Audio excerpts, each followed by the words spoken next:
ബിസ്മില്ലാ റഹ്മാൻ റഹീം. ഏഹ് നോമ്പ് കാലല്ലേ? നോമ്പൊക്കെ എങ്ങനെയുണ്ട് സുഹൈൽ? കോഴിക്കോട് കടപ്പുറത്ത് അക്ഷയൊക്കെ ആയിട്ട് ഒരു പോഡ്കാസ്റ്റ് എടുക്കാൻ പറ്റുമെന്ന് വിചാരിച്ചതേ അല്ല. പക്ഷേ നോമ്പുതുറ പോഡ്കാസ്റ്റ് എനിക്ക് തോന്നുന്നു ആദ്യമായിട്ടായിരിക്കും ഒരു നോമ്പുതുറ പോഡ്കാസ്റ്റ് ഒക്കെ വരുന്നത്. എനിക്ക് തോന്നുന്നു കുറച്ചും കൂടെ നോമ്പ് കാലം ഭയങ്കര ആഘോഷമാക്കപ്പെടുന്നില്ലേ? കുറച്ച് വൈബിലേക്ക് ഈ പോകുന്നുണ്ട്. ജനറേഷൻ ഞങ്ങളുടെ ജനറേഷൻ അതെ അതെ. കുറച്ചും കൂടെ എല്ലാം വൈബാക്കപ്പെടുന്ന ഒരു കാലത്തിലേക്ക് വരുന്നുണ്ട്. പക്ഷെ അത് നല്ലൊരു പ്രോത്സാഹിപ്പിക്കേണ്ട കാര്യമാണ്. എന്താ നോമ്പ് കാലത്ത് ഭയങ്കര എന്താ അതൊരു തളർച്ചയിലേക്ക് പോകാതെ അതിനെ വളരെ ആവേശത്തോടെ എടുക്കുന്നത് നല്ലൊരു പോസിറ്റീവ് കാര്യം തന്നെയാണ്. കാ ഈ അടുത്തുണ്ടായൊരു തമാശയോട് കൂടി കാണേണ്ട കാര്യമാണ്. കുറെ വാട്സപ്പ് ഗ്രൂപ്പുകളൊക്കെ അതിനെ പറ്റില്ല. അതായത് എന്താ ചോറുള്ള പള്ളി അത് ഭയങ്കര എന്താ വാർത്തകളിലൊക്കെ ഭയങ്കര ഇതായിക്കണ് ചോറുള്ള പള്ളി. പക്ഷെ അതിനെ അങ്ങനെ നെഗറ്റീവായിട്ട് പലരും എന്താ പറയുന്നത് കേട്ടു. പക്ഷെ എനിക്ക് ഭയങ്കര സന്തോഷം തോന്നി. കാരണം വെച്ചാല് പള്ളിയിലേക്ക് അടുക്കാണല്ലോ. ചോറുള്ള പള്ളി എന്ന് പറഞ്ഞുകൊണ്ട് ഒരു വാട്സാപ്പ് ഗ്രൂപ്പുകളൊക്കെ ക്രിയേറ്റ് ചെയ്യപ്പെടുമ്പോ ആഹ് എനിക്ക് തോന്നുന്നത് അതൊരു ഭക്ഷണത്തിന് വേണ്ടിയല്ല എന്താ അവര് ഇതാക്കുന്നത്. ഒരു വൈബ് ക്രിയേറ്റ് ചെയ്യാൻ വേണ്ടിയാണ്. എനിക്ക് തോന്നുന്നു എന്താ ഇത് തുർക്കിയിലൊക്കെ ചില പള്ളികളിൽ കുട്ടികളെ പള്ളിയിലേക്ക് ആകർഷിക്കാൻ വേണ്ടി അവിടെ എന്താ പാർക്കൊക്കെ ഉണ്ടാക്കാറുണ്ട് പറയാറുണ്ട്. മാത്രമല്ല നബി സല്ലല്ലാഹു അലൈഹി വസല്ലം തന്നെ എന്താ യാത്രക്കാരൊക്കെ വരികയാണെങ്കിൽ പള്ളിയിൽ അവർക്കുള്ള സൗകര്യം ചെയ്ത് കൊടുക്കാറുണ്ട്. പള്ളിയിലേക്ക് ആകർഷിക്കപ്പെടണം യുവാക്കളെ. അതുകൊണ്ട് ചോറുള്ള പള്ളിയൊക്കെ അതൊരു വിമർശിക്കപ്പെടേണ്ട കാര്യമായിട്ട് തോന്നുന്നില്ല. അത് മാത്രമല്ല, നമ്മളിപ്പോ ഈ നോമ്പുറ എന്ന് പറഞ്ഞ കാര്യം എല്ലാം ഹലാലായത് എന്തും നമുക്ക് ആസ്വദിക്കാനുള്ളതാണ്. വിനോദത്തിന് ഇസ്ലാം വളരെ വലിയൊരു ഇമ്പോർട്ടൻസ് കൊടുക്കുന്നുണ്ട്. അപ്പൊ എന്തുകൊണ്ടും നമുക്ക് നോമ്പ് തുറ, ഇഫ്താറ്, സുഹൂറ്, പിന്നെ ഈ നമസ്കാരം പോലും നമുക്ക് എന്തുകൊണ്ട് വൈബാക്കിക്കൂടാ. ഉദാഹരണം, ഇപ്പൊ പള്ളികളൊക്കെ കണ്ടിട്ടില്ലേ? അതായത് മലബാർ പള്ളികൾ, എനിക്ക് മലബാർ വന്നതിന് ശേഷം എനിക്ക് ഏറ്റവും ഇഷ്ടപ്പെട്ട സംഗതികളിൽ ഒന്നാണ് മലബാറിന്റെ പള്ളികൾ. നല്ല ഒരു പള്ളിയിലൊക്കെ ചെന്നാല് നമ്മൾ മാളിലൊക്കെ ചെല്ലുന്നതിന്റെ ഒരു പ്രതീതിയാണ്. ഒറ്റ ഉദാഹരണം പറഞ്ഞാല് സാധാ പള്ളിയിൽ പോകുന്നതിനേക്കാൾ എസിയുള്ള പള്ളി പോകുമ്പോ നിസ്കരിക്കാൻ കുറച്ച് ഉഷാറ് വരും. അവിടെ വരും. അത് അതന്നെ ഓരോ അല്ല, ഞാൻ പറയട്ടെ, സ്വാഭാവികമായിട്ട് ഇപ്പൊ ഇതിനെ വൈബാക്കാന്ന് പറയുമ്പോൾ ചിലപ്പോൾ ഒരു വേറെ രീതി കാണും. കാരണം ഈ കാലഘട്ടത്തിൽ വൈബ് എന്ന് പറയുമ്പോൾ ഇത് വേറെ ഡെഫിനിഷനാണ്. പക്ഷേ അതിൽ നിന്ന് മാറിയിട്ട് നമ്മൾ അതിനെ ഒരു ഹരത്തോടു കൂടി, ഒരു ഇഷ്ടത്തോടു കൂടി, ഇമ്പത്തോടു കൂടി കാര്യങ്ങൾ ചെയ്യുമ്പോൾ ചെയ്യുക. കൂടുതൽ രസമാണെന്നുള്ളൊരു കാരണം അപ്പൊ ശിവ പറഞ്ഞ പോലെ തന്നെ ഇബാദത്തിനെ ആനന്ദമാക്കാൻ തന്നെയാണ് പറഞ്ഞത്. ഫസ്തബിഖുൽ ഖൈറാത്ത് നിങ്ങൾ നന്മകളിൽ മുന്നേറ് എന്ന് പറയുന്നുണ്ട്. അതുപോലെ തന്നെ അലസമായി നിസ്കരിക്കുന്നതിനേക്കാൾ എന്താ ഇസ്ലാം പഠിപ്പിക്കുന്നത് ആനന്ദത്തോടു കൂടി നിസ്കരിക്കാൻ വേണ്ടി തന്നെയാണ്. അത് തന്നെയാണ് വൈബ്. പുതിയ കാലഘട്ടത്തിലെ വൈബ്. നോമ്പുതുറ അപ്പൊ എനിക്ക് തോന്നുന്നു എന്താ ഇസ്ലാമിലെ ഏറ്റവും വലിയ യുദ്ധം ബദർ നടന്നത് എന്താ നോമ്പ് കാലഘട്ടത്തിലാണ്. വെറുതെ സ്വഹാബികളെ നോമ്പ് നോറ്റ് ക്ഷീണിതരായി മടിച്ചു നിൽക്കുകയല്ല ചെയ്തത്. അവർ യുദ്ധത്തിന് വേണ്ടി ഇറങ്ങുകയാ ചെയ്തത്. എന്ന് പറഞ്ഞ പോലെ നോമ്പ് കാലം പുതിയ തലമുറ ക്ഷീണിതരായി അലസരായി നിൽക്കാതെ അതൊരു വലിയ ആഘോഷമാക്കി എനിക്ക് തോന്നുന്നു ഇപ്പൊ എല്ലായിടത്തും മീറ്റപ്പ് നടക്കുന്ന നോമ്പ് കാലത്താണ്. മീറ്റപ്പ് നോമ്പുതുറ മീറ്റപ്പ് എന്നൊക്കെ പറഞ്ഞിട്ട് ആഹ് ഒരു ആഹ് ഒരു കൾച്ചർ അത് വരുന്നുണ്ട്. കുറച്ച് മുമ്പുള്ള കാലഘട്ടത്തിൽ അങ്ങനെ ഉണ്ടായിരുന്നില്ല. എന്നാൽ നല്ലൊരു പ്രോത്സാഹിപ്പിക്കേണ്ട ഒരു വൈബ് തന്നെയാണ് നോമ്പുതുറ കാലം എന്ന് തോന്നുന്നുണ്ട്. നോമ്പ് കൊണ്ട് കുറച്ച് ഒരുപാട് കാര്യങ്ങൾ ഉദ്ദേശിക്കുന്നുണ്ട്. ഉദാഹരണം, നമ്മളിപ്പോ മനസ്സിലാക്കിയ കാര്യങ്ങളല്ല. ഒരു കാര്യം ഒന്ന് ആലോചിച്ച് നോക്ക്. അതിപ്പോ വലിയ മണിമാളികയിൽ കിടക്കുന്ന പണക്കാരനെയാണെങ്കിലും സമ്പന്നനാണെങ്കിലും ചെറ്റക്കുടിൽ കിടക്കുന്ന സാധുവിനെ ആണെങ്കിലും ഒരേ സമയം പട്ടിണി കിടത്തി ഒരേ സമയം നോമ്പ് തുറപ്പിക്കുന്ന പടച്ചവന്റെ ഭയങ്കര നീതിപരമായിട്ടുള്ള സംവിധാനമാണ് എന്ത് നോമ്പ് എന്ന് പറയുന്നത്. അതായത് പരലോകം ഓർപ്പിക്കുന്ന ഒരു സംഗതി കൂടെയാണ്. പരലോകത്ത് എല്ലാവരും തുല്യരാണ് എന്നുള്ളതിന് ദുനിയാവിൽ ഉദാഹരണം തരാണ് പടച്ചവന് നോമ്പിലൂടെ. അങ്ങനൊരു കാര്യമുണ്ട്. അതുപോലെ മറ്റൊരു കാര്യം, നമ്മളിപ്പോ ഈ 10, 12 മണിക്കൂർ, 14 മണിക്കൂറൊക്കെ നോമ്പ് ഇങ്ങനെ വിശപ്പിങ്ങനെ പിടിച്ച് വെച്ചിട്ട് 10 മിനിറ്റ് നമ്മൾ ഫുഡ് കഴിച്ചാൽ നമ്മുടെ ആ വിശപ്പും കാര്യങ്ങളൊക്കെ പോവാണ്.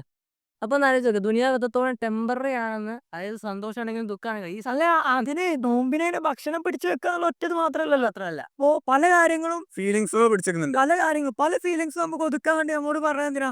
നോമ്പ് നോക്കാനാ പറയണത്. കാരണം അങ്ങനെ ഭക്ഷണത്തിന് പിടിച്ചു വെച്ചാൽ വേറെ കുറെ കാര്യങ്ങൾ നമുക്ക് നിൽക്കാൻ പറ്റും. ഈ നോമ്പാൽ ഒരുപാട് കാര്യങ്ങൾ നമ്മളെ പഠിപ്പിക്കുന്നുണ്ട്. ഉദാഹരണം, നമ്മള് രാവിലെ സുബഹിക്ക് എഴുന്നേക്കാൻ ഒരുപാട് ബുദ്ധിമുട്ടുന്നവരാണെങ്കിലും അത്താഴത്തിന് നോമ്പുകാൽ തൃപ്തിയോടെ എഴുന്നേൽക്കും. അതൊരു കാര്യമാണ്. അതുപോലെ തന്നെ നമുക്ക് എന്തിനെ കൺട്രോൾ, നമ്മള് നമസ്കാരങ്ങൾ കൃത്യമാക്കുന്നു. അല്ല അപ്പൊ അത് നേരത്തെ പറഞ്ഞത് സുബഹിക്ക് എണീക്കാന്ന് പറഞ്ഞല്ലേ. എനിക്ക് സൈക്കോളജിയിൽ ഒരു രീതിയുണ്ട്. ഒരാളൊരു ഹാബിറ്റ് ഒരു 23 ദിവസമൊക്കെ 21 ദിവസമൊക്കെ ആക്കുകയാണെങ്കിൽ ഭയങ്കര ഇമ്പോർട്ടൻ്റ്. ഇമ്പോർട്ടന്റ് കാര്യം. അപ്പൊ ഒരാൾ 30 ദിവസം കൃത്യമായിട്ട് സുബഹിക്ക് എണീക്കല്ലേ. മാത്രമല്ല എനിക്ക് തോന്നുന്നു സൈക്കോളജി പരമായിട്ട് നോക്കുകയാണെങ്കിൽ ഇപ്പൊ നോമ്പ് എന്ന് പറഞ്ഞാൽ 30 ദിവസമാണ്. 30 ദിവസം എന്ന് പറഞ്ഞാൽ ഇതിൽ 21 ദിവസം നമ്മൾ ഒരുപാട് കാര്യങ്ങൾ ചെയ്യുന്നുണ്ട്. ഇതൊക്കെ നമ്മുടെ ശീലമോ. ഇപ്പോ നോമ്പിനെ പറ്റി പറയുന്നുണ്ടല്ലോ, ബാക്കിയുള്ള 11 മാസങ്ങളെയും അള്ളാഹുവിലേക്കുള്ള ഇബാദത്തിലേക്ക് അടുപ്പിക്കാൻ വേണ്ടിയുള്ള പരിശീലന ഘട്ടമാണ് ഈ റമദാൻ അഥവാ നോമ്പ് എന്ന് പറയുന്നുണ്ടല്ലോ. അത് സൈക്കോളജിക്കലി നമ്മൾ നോക്കുകയാണെങ്കിൽ ശരിയാണ്. കാര്യം 30 ദിവസം നമ്മളെ കൊണ്ട് ഒരു കാര്യം ചെയ്യിച്ചിട്ട് 21 ദിവസം കൊണ്ട് നമ്മൾ ഒരു ശീലമാക്കി മാറ്റുകയാണ്. അത് ഇബാദത്താണെങ്കിലും നമുക്ക് കൊടുക്കുന്ന കൺട്രോൾ ആണെങ്കിലും ഒക്കെ നമ്മളൊരു ശീലമാക്കി മാറ്റുകയാണ്. അപ്പോൾ എന്തുകൊണ്ടും ഈ ഈ റമദാന് ബാക്കിയുള്ള 11 മാസത്തേക്കുള്ള ഒരു പരീക്ഷണ ഘട്ടമാണെന്നുള്ളതിൽ ഒരു ശാസ്ത്രീയ തെളിവാണത്. ഈ സൈക്കോളജിയിൽ ഈ പറയുന്ന 21 ദിവസമുള്ളത്. 21 ദിവസത്തിന് സൈക്കോളജിയിൽ ഭയങ്കര ഇതാണ് ഇമ്പോർട്ടൻസ് ആണ് പറയുന്നത്. ഞാൻ മറ്റൊരു വശം പറയട്ടാ. നമ്മളെ കൗമിന് ഒരു വിപ്ലവം നടത്താൻ പറ്റിയ എല്ലാ രീതിയിലും ഇപ്പൊ നമ്മള് യുദ്ധങ്ങളുടെ കാര്യം പറഞ്ഞു. ഫുൽവനെ പറ്റിയിട്ടാണ് പറഞ്ഞത്, ഓർമ്മല്ല. അതായത് ഈ നോമ്പിന്റെ കാലത്ത് നമുക്ക് ഭക്ഷണത്തിന്റെ ഇതിലൊക്കെ കുറെ പരീക്ഷണങ്ങൾ കാണുന്നുണ്ട്. ഓരോരുത്തരുടെ കണ്ടുപിടുത്തങ്ങൾ. തറാവീന്റെ സമയമൊക്കെ കഴിഞ്ഞിട്ട് നമ്മളിങ്ങനെ റോഡ് സൈഡിലേക്ക് ഇറങ്ങിയാൽ വ്യത്യസ്ത തരം വിഭവങ്ങൾ. ഇപ്പൊ നമ്മൾ നിൽക്കുന്നത് കോഴിക്കോടാണ്. അപ്പോൾ കോഴിക്കോടിനെ പറ്റി പറയണമെങ്കിൽ മാത്രം ഇഷ്ടം പോലെ വിഭവങ്ങൾ നമുക്ക് ആക്കാൻ പറ്റും. അപ്പോൾ എല്ലാ രീതിയിലും എല്ലാവർക്കും എന്താ പറയുക ഭയങ്കര കളർഫുൾ ആയിട്ടുള്ളൊരു സമയമാണ് ഈ ഒരു സമയം എന്ന് പറയുന്നത്. ഇപ്പോൾ നബി സല്ലല്ലാഹു അലൈഹി വസല്ലം പറഞ്ഞിട്ടുണ്ട്, നോമ്പുകാർ 2 സന്തോഷമുള്ളത്. ഒന്ന് നോമ്പ് തുറക്കുന്ന സമയത്തും, 2 പടച്ചോനെ കാണുമ്പോൾ സന്തോഷം. ഇതിൽ ഞാൻ ആലോചിച്ചു, രണ്ടും ഭയങ്കര അന്തരമുള്ള സന്തോഷങ്ങളാണ്. ഒന്ന് ഭയങ്കര ദുന്യവിയാണ്, അയാൾ നോമ്പ് തുറക്കുമ്പോൾ ആളുടെ അത്യന്താപേക്ഷിതമായ ഭക്ഷണം. മറ്റത് പടച്ചോനെ കാണുമ്പോൾ സന്തോഷം. പക്ഷെ ഈ 2 സന്തോഷങ്ങളെയും നബി സല്ലല്ലാഹു അലൈഹി വസല്ലം ചേർത്ത് വെക്കുന്നുണ്ട്. അതായത് ഇതും എത്രത്തോളം ഇമ്പോർട്ടന്റ് ആണ്, അതും വളരെ ഇമ്പോർട്ടന്റ് ആണെന്ന് പറയുകയാണ്. ഒരു ഭക്ഷണം പിടിച്ചു വെക്കുക എന്ന് പറയുന്നത് വല്ലാത്തൊരു ഇപ്പൊ നോമ്പ് തുറക്കുമ്പോൾ സന്തോഷം എന്ന് പറയുന്നത് പ്രവാചകൻ എന്താ ഉദ്ദേശിക്കുന്നത്? നോമ്പ് തുറക്കുമ്പോൾ നമ്മൾ ഭക്ഷണം കഴിക്കുമ്പോഴാണ് സന്തോഷമല്ലേ? ഭക്ഷണം പിടിച്ചു വെക്കുക എന്ന് പറയുന്നത് അല്ലെങ്കിൽ കഴിക്കാതിരിക്കുക എന്ന് പറയുന്നത് ഭയങ്കര അങ്ങനെ എല്ലാവർക്കും കഴിയാത്തൊരു കാര്യം. ഡയറ്റ് ഒക്കെ എല്ലാവരും എനിക്കൊന്ന് ആദ്യത്തെ ഡയറ്റ് ചാർട്ട് ഉണ്ടാക്കി പടച്ചോനാണ് നോമ്പിലൂടെ എന്ന് ക്രിയേറ്റ് ചെയ്ത് ഭയങ്കര ഇതാണല്ലോ. എല്ലാവരും പല ആളുകൾ ക്രിയേറ്റിവിറ്റി ഉള്ള ആളുകളൊക്കെ പല മേഖലയിൽ ക്രിയേറ്റിവിറ്റികൾ എടുത്ത് കാണിക്കുന്നത് നോമ്പർ കാലത്താണ്. ഉദാഹരണം ഇപ്പൊ ഫുൾ എടുത്ത് നോക്കും. ഫുള്ള് ഇപ്പം ഈ ഒരു ഇഫ്താർ കിറ്റ് ഉണ്ടാക്കി. ഇവര് ഒത്തിരി കാര്യങ്ങൾ ഇവർ ഉദ്ദേശിക്കുന്നുണ്ട്. തുളയെന്ന് പറഞ്ഞാൽ ശരിക്കും ഒരു ഹൽവന്റെ ബ്രാൻഡാണ്. ആ ഹൽവയെ ഗ്ലോബലൈസ് ചെയ്യാന്നുള്ള ഹൽവ പുൽവ ആ ഒരു ടച്ച് ഹൽവേന്റെ ബ്രാൻഡാണ്. ആ ഹൽവയെ ഗ്ലോബലൈസ് ചെയ്യാനുള്ള ഉദ്ദേശത്തിലാണ് ശരിക്കും ഫുൾവ തുടങ്ങുന്നത്. പക്ഷെ ഇവരിപ്പോ റമദാന് മാത്രമായിട്ട് എന്ത് ചെയ്തു, ഈ ഒരു ഇഫ്താർ കിറ്റ് കൊണ്ടുവന്നു. ഇതിലൂടെ എന്തെല്ലാം കാര്യങ്ങൾ ഉദ്ദേശിക്കുന്നുണ്ടെന്ന് അറിയോ? കാര്യം ഇത് പാക്ക് ചെയ്യുന്നത് ഹോം മേക്കേഴ്സ് ആണ്. പിന്നെ ഡെലിവറി ചെയ്യുന്നത് സ്റ്റുഡൻസിന്റെ ഉൾപ്പെടുന്നുണ്ട്. പിന്നെ ഓട്ടോ ഡ്രൈവേഴ്സ് ഉണ്ടല്ലോ, അവരൊക്കെ ഇതിൽ ഉൾപ്പെടുത്തുന്നുണ്ട്. അപ്പൊ ഇത്രയും പേർക്ക് റമദാൻ കാലത്ത് ഒരു ബെനിഫിറ്റ് ആണ്. മാത്രമല്ല യാത്രക്കാർ പോലുള്ള നമ്മളെ പോലുള്ളവർ ഇവർക്കൊക്കെ ഇഫ്താറിൽ വലിയൊരു ആശ്വാസമാണ് ഈ ഇഫ്താർ കിറ്റ് എന്ന് പറഞ്ഞ സാധനം. കാര്യം ഇതിലെല്ലാം ഉണ്ട്. നമ്മളൊരു തുച്ഛമായ പൈസക്ക് നമ്മൾ സാധനം വാങ്ങിയിട്ടുണ്ടെങ്കിൽ നമുക്ക് വളരെ സുഖമായിട്ട് നമ്മൾ നോമ്പ് മാത്രമല്ല ഫുൾ എനിക്ക് അവതരിപ്പിക്കുന്ന പറഞ്ഞാൽ ഒരു നമ്മൾ നേരത്തെ പറഞ്ഞ ഒരു വൈബിനെ ക്രിയേറ്റ് ചെയ്യാണ്.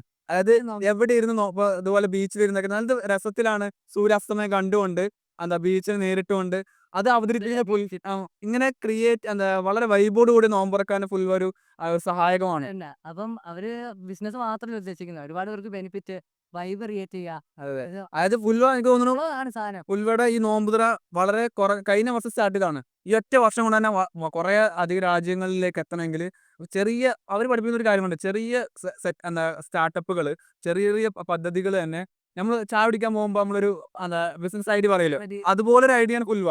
പക്ഷെ അവരതിനെ നല്ലൊരു വൈബ് ക്രിയേറ്റ് ചെയ്തുകൊണ്ട് തന്നെ ആൾക്കാരെ ഏറ്റെടുത്തു. നമ്മൾ വിഷയത്തിലെടുക്കണം. ഞാൻ ജസ്റ്റ് ഒരു കാര്യം ചോദിക്കാണ്. ആകാശം വിട്ടായി കേൾക്കണം. ആകാശം വിട്ടായി എന്താണ് അതിന്റെ പിന്നിലുള്ള കഥ അറിയോ? അതെ, ബഷീറിന്റെ കടല്ല. അപ്പോ മിസ്സുവിനോട് ചോദിക്കാണ്, മിസ്സുവിന്റെ കുട്ടിക്ക് അങ്ങനെ ഒരു പേരിടാൻ പറഞ്ഞാൽ ക്രിയേറ്റീവ് ആയിട്ട് കുറച്ചുകൂടെ വെറൈറ്റി ആയിട്ട് ഫ്രഷ് ആയിട്ടുള്ള ഒരു പേരിടാൻ പറഞ്ഞാൽ മിസ്സ് എന്താ? ബഷീറിന്റെ ലെവലോടെ നിന്ദിക്കാൻ പറ്റൂല. നമ്മള് സ്വാഭാവികം നമ്മൾ എന്താ ചെയ്യാ, വലിയ വലിയ അർത്ഥ ഫലങ്ങളൊക്കെ നല്ല വലിയ വലിയ പേരുകൾ ഇതിനെ കുറിച്ചിട്ട് പറയും. ഈ ഒരു ലെവലിൽ എന്താ എന്താ സംസാരിക്കും ബഷീറിനെ ഒറ്റ പറയട്ടെ. ബഷീറിനെ പറ്റി പറഞ്ഞപ്പോ ബഷീർ ഖുർആന്റെ ആയത്തുണ്ട്, 100 നാലാ 100. അതിന് പലരും ഭാഷാർത്ഥം കൊടുത്തത് പ്രകാശത്തിന്റെ മേൽ പ്രകാശം. അപ്പൊ അത് മലയാളികൾ നമുക്കത് താങ്ങൂല. എന്താ പ്രകാശത്തിന്റെ മേലെ ഇങ്ങനെ പ്രകാശമൊക്കെ ഉണ്ടാവുക? പക്ഷെ ബഷീർ അർത്ഥം കൊടുത്തിരിക്കുന്ന പറഞ്ഞാല് പ്രകാശത്തിന് എന്തൊരു പ്രകാശം എന്ന് നല്ല അർത്ഥം അല്ലേ? അതാണ് മലയാളികളുടെ അർത്ഥം. അപ്പൊ അതാണ് വേറെ ലെവൽ.